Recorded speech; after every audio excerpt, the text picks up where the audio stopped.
Hi friends and relatives, இன்றைக்கி நான் எப்படி சிம்பிளாக வந்து காலிஃப்ளவர் சில்லி பண்ணுவேங்கிறத நான் வந்து உங்களுக்கு சொல்ல போகிறேன். ஃபஸ்ட்டு பூவை வந்து இந்த மாதிரி ஒரு 10 நிமிஷம் நல்லா கொதிக்கிற தண்ணியில் மஞ்சள் பொடி கல்லுப்பு போட்டு நம்ம வந்து வடித்து எடுத்துக்கணும். அதுக்கப்புறம் நான் பாருங்கள், ஃபஸ்ட்டு அரிசி மாவு, அதுக்கப்புறம் கார்ன்ஃப்ளவர் மாவு அரிசி மாவை விட கொஞ்சம் அதிகமாக எடுத்துக்கோங்க. அப்புறம் இதோட தேவையான அளவு உப்பு சேர்த்துக்கணும்.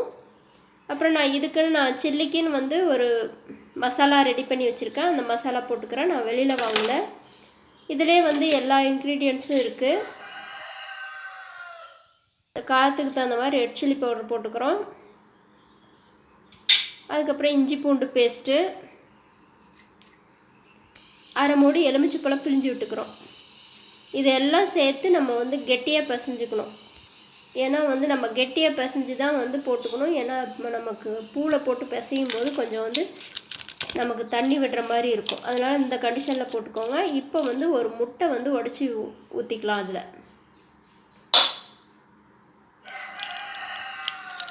நீங்கள் இந்த மாதிரி செய்யும்போது உங்களுக்கு வந்து ரொம்ப ஹார்டாகவும் இருக்காது, ரொம்ப சொதன்னு எண்ணெய் குடித்த மாதிரி இருக்காது, மசாலா வந்து பிரிஞ்சும் போகாது.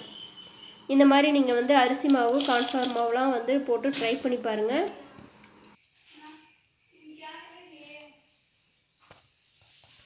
இதை வந்து ஒரு 1 hour ஊற வச்சுட்டு அதுக்கப்புறம் பொரிக்கலாம்.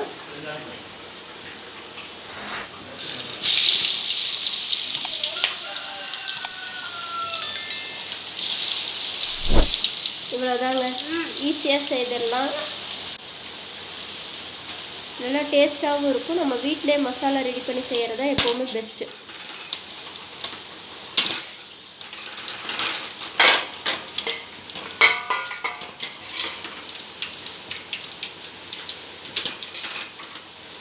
ஓகே, வீடியோ வாட்ச் பண்ணதுக்கு தேங்க்யூ.